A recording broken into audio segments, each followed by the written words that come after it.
Unajua shehe wangu, kwa sasa hivi huu mwezi mtukufu wa Ramadhani tujikite sana katika swala zima la kumuomba Mwenyezi Mungu, kwa sababu kuna wakati unapokuwa unafunga unapata thawabu nyingi sana.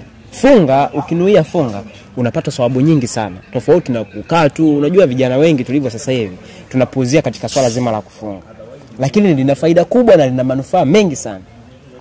Amini kwambie tu shehe wangu bwana, mimi wangu mimi nafunga kabisa. Wewe unajua kabisa mimi nikaga msikitini waga natembeza misa, tena nafunga vizuri kabisa.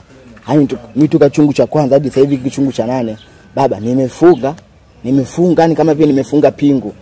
Alhamdulillah. Namuomba hala aliyepo juu anisaidie maisha yangu niongoze. Yaani sijalala na mwanamke na wala siishi na mwanamke.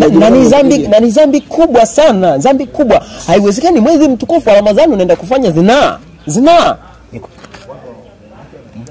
Abangu. She. Twende basi ndani tumalize. Shwangu. Asalamu alaykum. Shwangu. Astaghfirullah shwangu. Amna huyu dadangu. Unashikoje na mwanamke kipindi cha Ramadhani? Shwangu. Dadangu. Unasemaje wewe? Mimi dada. Shwangu, mwezi mtukufu wa Ramadhani, mwezi huu. Mwezi mtukufu wa Ramadhani shwangu, nataka kutuambia sisi tumefunga shwangu.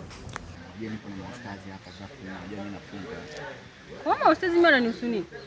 Nakosea bwana. Astaghfirullah shwangu. Mwezi mtukufu wa Ramadhani. Astaghfirullah shwangu. Oe. Naam. Twende tukamaliza kulipa hela zangu. Nimekupa hela. Tena waongoza ibada kila siku. Astaghfirullah shwangu. Mwezi huu mtukufu wote wanunuliwa shehe. Dunia imeisha shwangu. Astaghfirullah shwangu. Kijana bure kabisa huyo. Kijana anapotoka. Astaghfirullah.